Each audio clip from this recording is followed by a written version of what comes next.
All right, Shalom.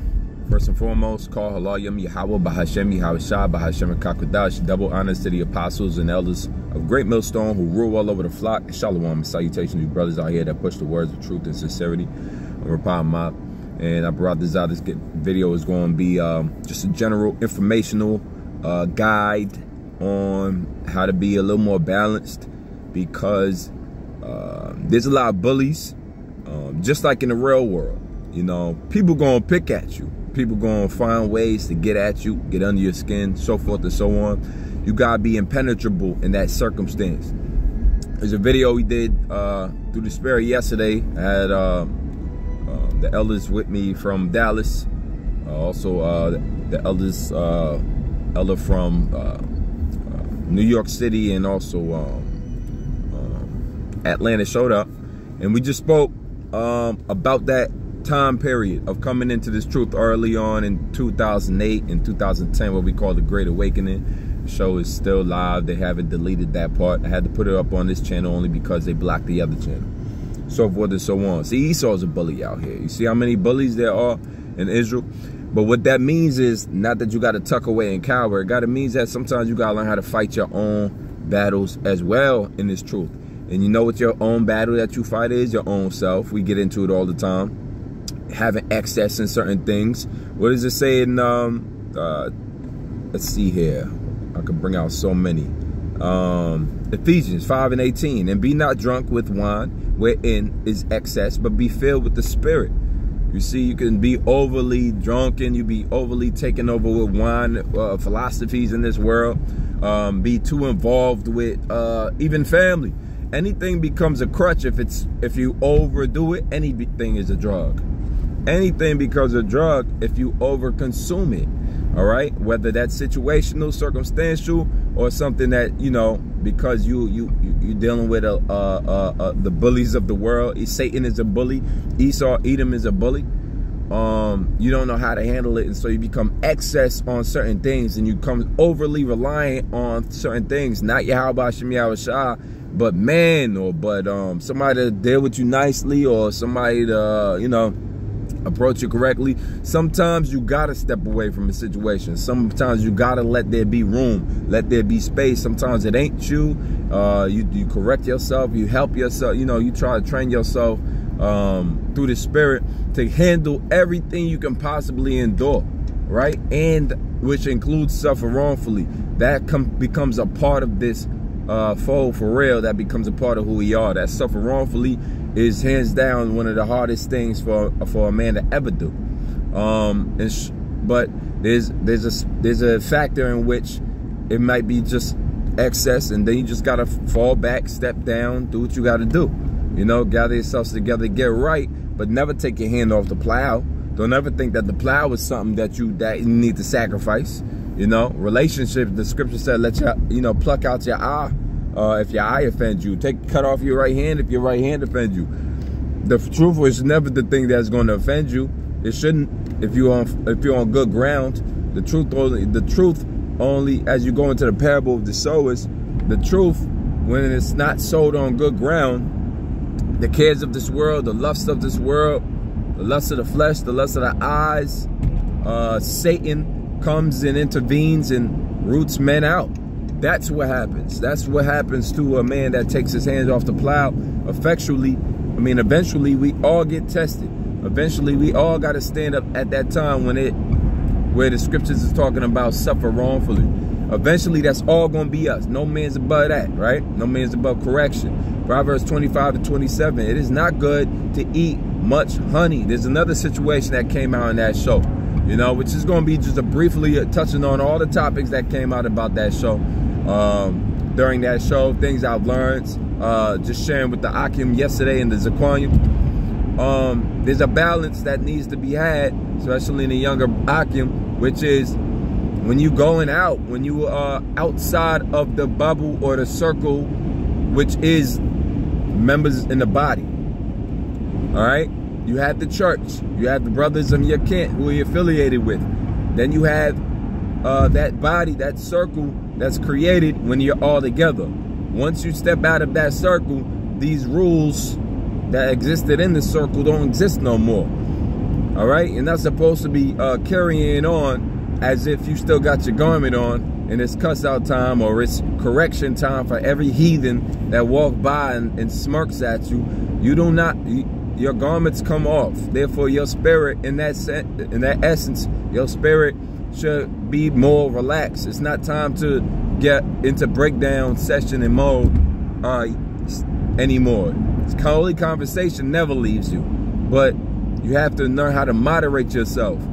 All right, you get spiritual confidence when the garment's on you, when you are speaking and when you're surrounded by 40 men. There's gonna come a point in time when you're not surrounded by 40 men, you're surrounded by 40 bullies, or 40 haters, or 40 scoffers, or 40 mockers. In that moment, you can still be bold, you can still have confidence in Yahweh Shem Yahushua and still moderate yourself. You know, if possible, be at peace with all men. So there's a situation involved with a lot of men who go out and they be amongst the people of the world, and then they be acting up, man, like we still at camp, just tearing it up, you know, F-bombs, you, this, that, you know, singling people out, you know, making it about bravado, and, you know, you be feeling way too good about yourself. That's pride coming in, all right? Don't, make sure that pride is rooted out, all right? Because these things are gifts that the Lord has given us. It's all gifts, all right? Don't nobody in this world owe us a goddamn thing. All right, don't walk around like they owe you anything. You can still learn how to deal with the people. We spoke about how we have conversation with Edomites. Ariel of Texas spoke about how he enjoys it. Personally, I'd rather talk to an Edomite than a nigga any day of the week. Personally. It is not good to eat much honey, for so for men to search their own glory is not glory. Ultimately, the stories that we shared, the confidence that we have, it's all in the name of Yahweh Shem Yahushua. Brothers share stories because we can tell you a time when we wasn't thinking like this. We can go back into a time when the spirit wasn't on us to be confident. We didn't have a good word for a brother.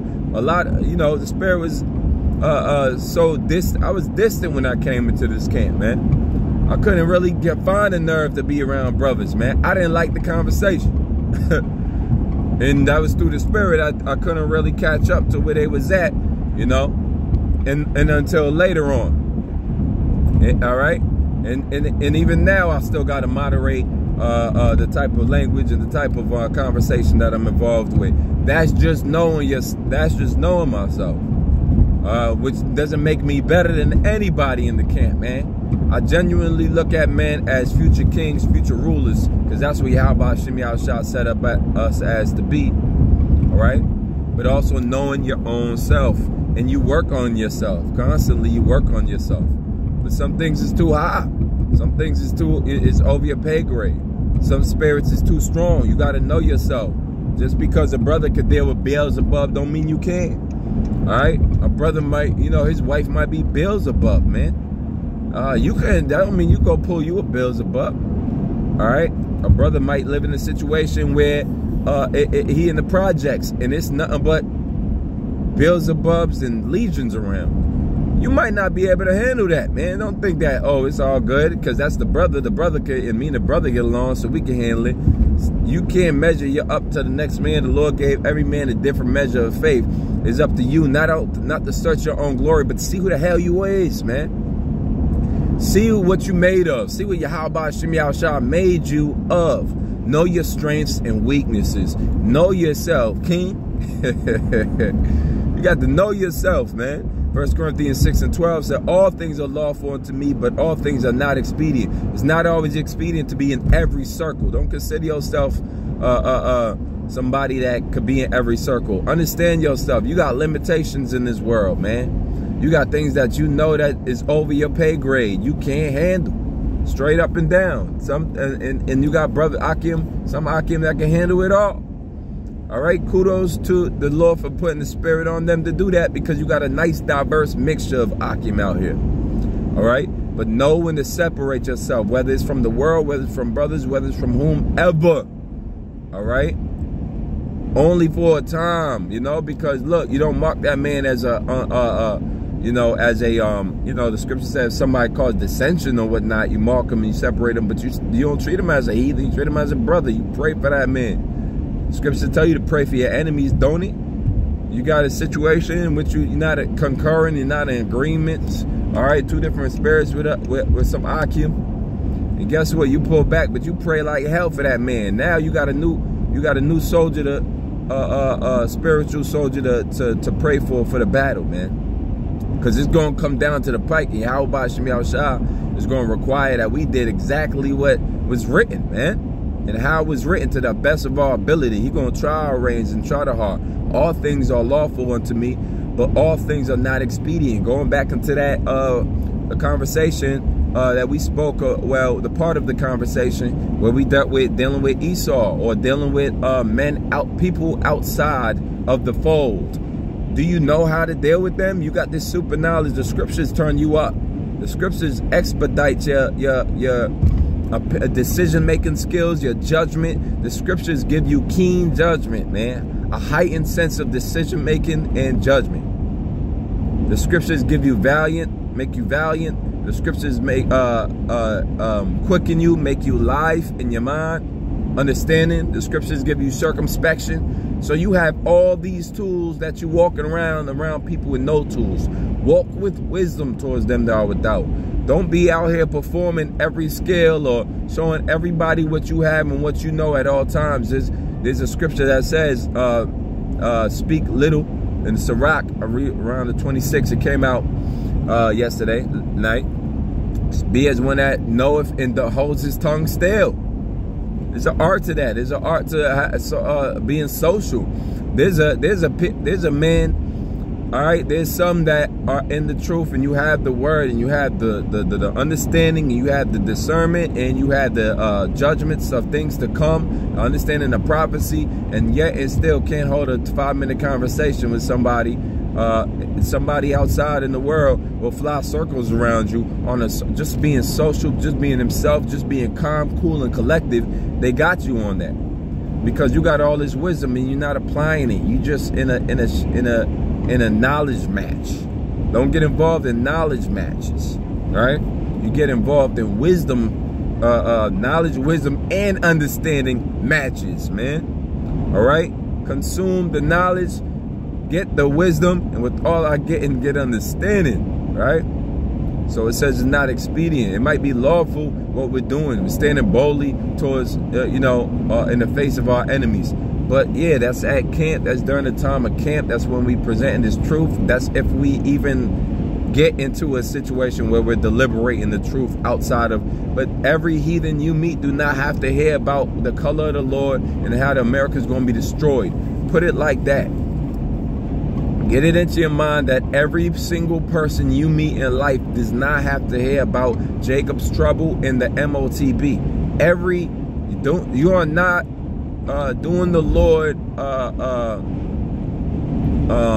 any less of a favor. You are not it's not that you're not being steadfast because you're at the dinner table not bringing up Jeremiah 51.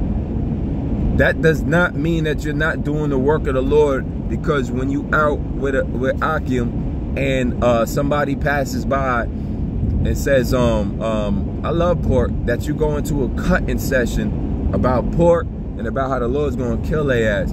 That does not mean that because you refrain from having that cuss out session with a random bypassing stranger, that doesn't mean that you're not doing the work of the Lord. You do the work of the Lord during your shows, and you do the work of the Lord when the camera comes on as the platforms that the Lord gave us: YouTube, Dailymotion, Rumble, the other one,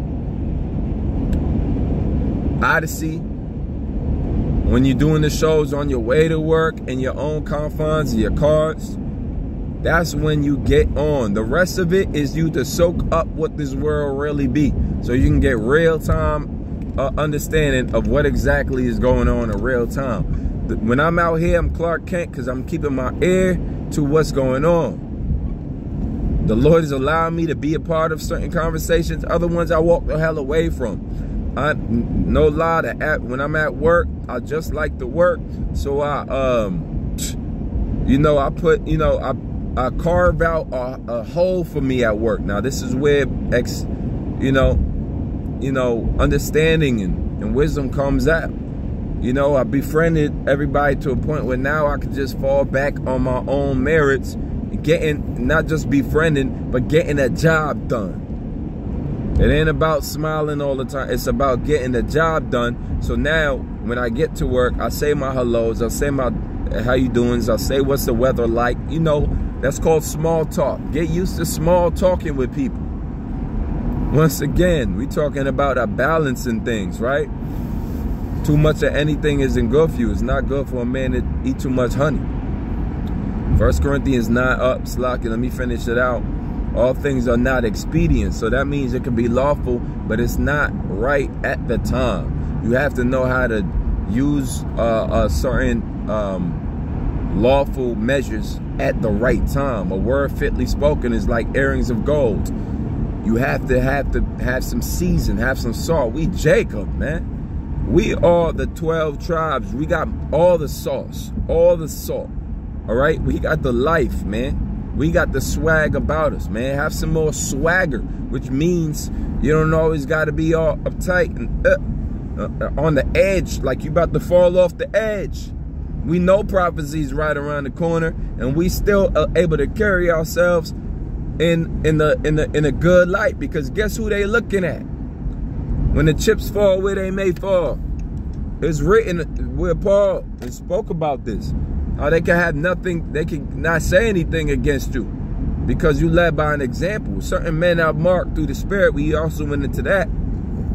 Certain men are mark you the perfect man. That way the man is he's upright, and that way the man is peace. The end of that man is peace.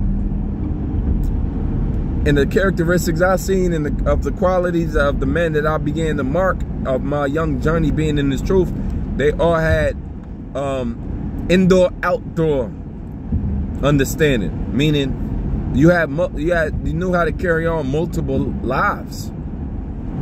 You know how to carry on.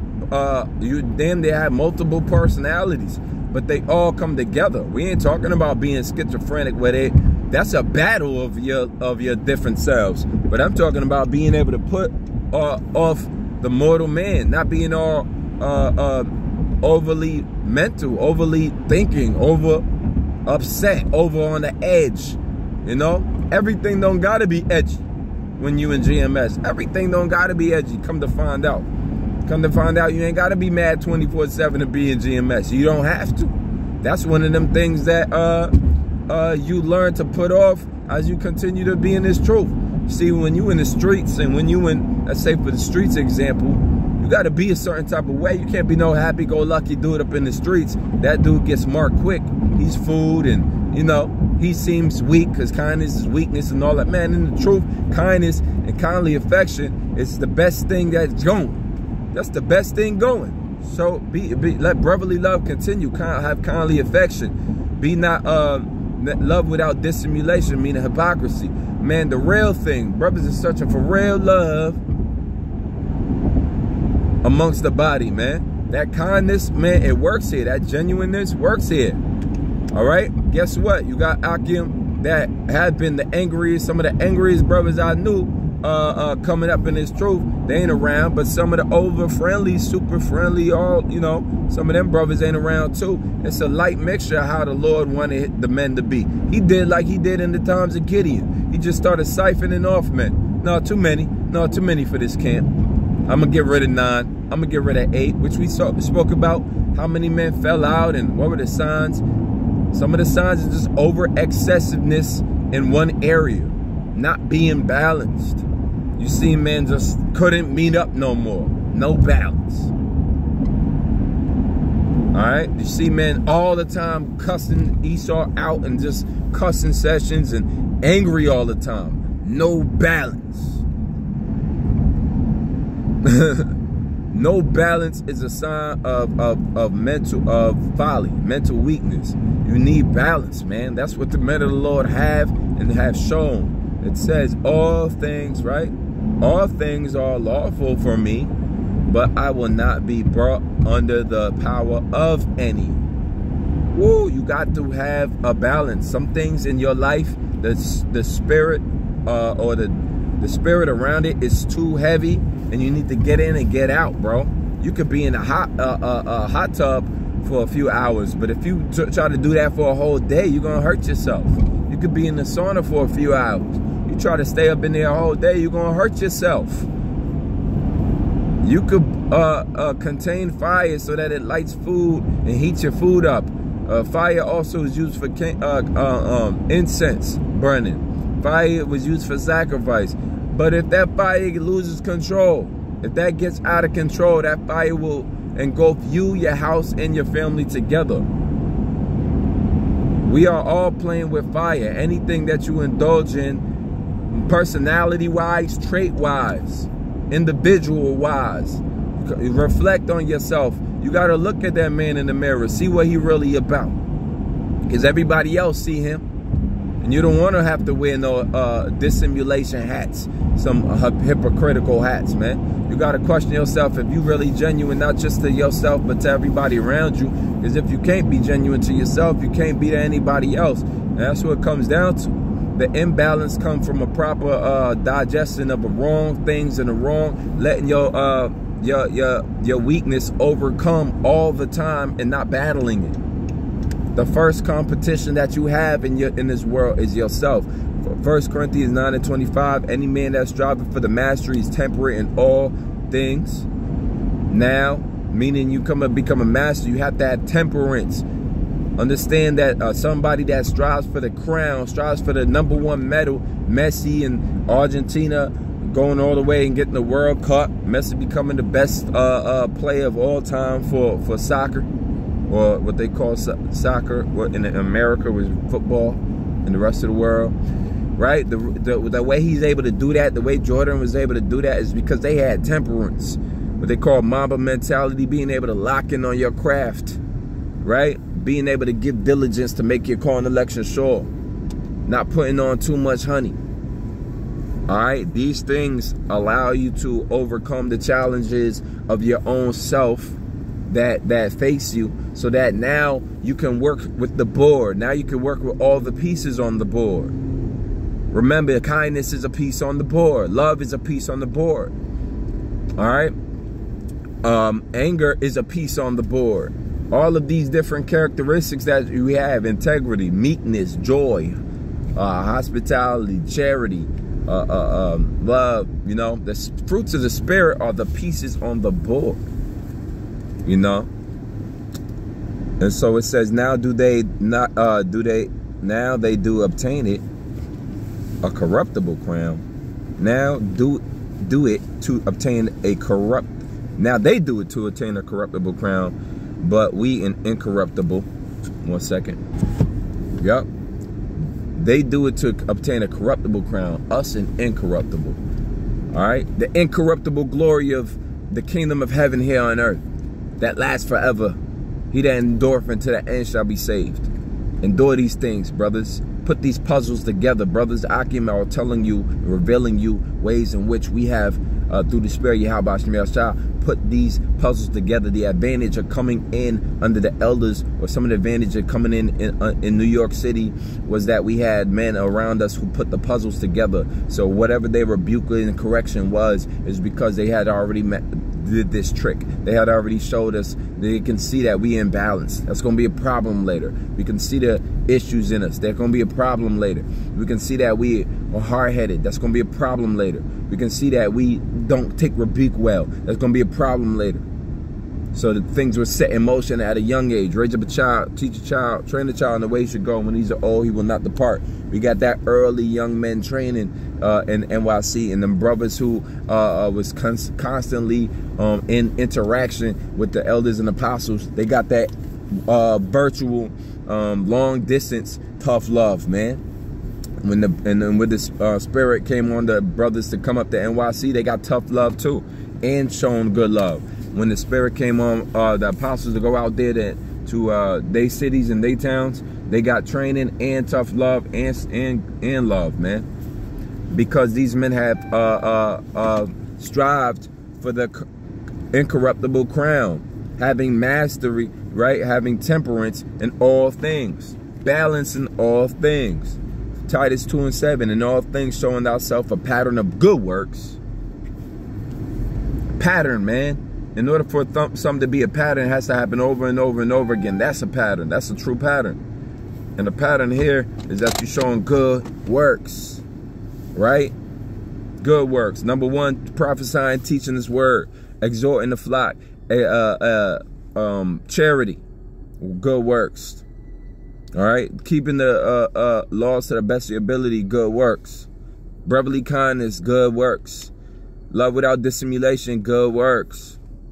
Eager to teach, good works. Apt to teach, good works. All right, sacrificing your time and energy for the brotherhood, good works. Your money for the brotherhood, good works. Right? In all things, showing ourselves a pattern of good works and doctrine, showing uncorruptness, gravity, sincerity. Gravity and sincerity. You need truthfulness. You need to process truth as a man that will learn, have a lot of tools that be put on your back. When you come in empty-handed. You really don't know what you're good for. You really don't know what you're qualified to do. You don't know what positions you're good at. The Lord just puts you in these positions. And ultimately, your first 5 years, what we spoke about, is all a building up process. The next 5 years be finally figuring out what you're good at and try to utilize that to the best of your ability. All right. From that point on, you just picking up the gold where you see it and doing your job, keeping your head down and pushing.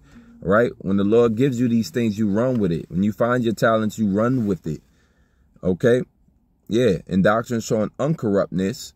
Keep the doctrine correct, breaking down things correct. You can't have this wayward doctrine. That's why GMS is that camp that gets on the rest of these camps for these wayward doctrines, man. Being messy all over the place, not telling the people what the MOTB is correctly, breaking down Revelation 13 and 16. Not really understanding Jacob's trouble. And then when they get a gist, when they want to change their doctrine, they just delete the old videos and nobody's wiser. But Great Millstone, we've been around long enough to know how long they've been teaching these madness. Ephesians 5:18, and be not drunk with wine wherein is excess, right? But be filled with the Spirit. So you got to pray, call Allah, Lord, fill me with the Spirit. Elisha prayed that Elijah, he was filled with a double portion of Elijah's Spirit before Elijah was translated in a chariot to the heavens.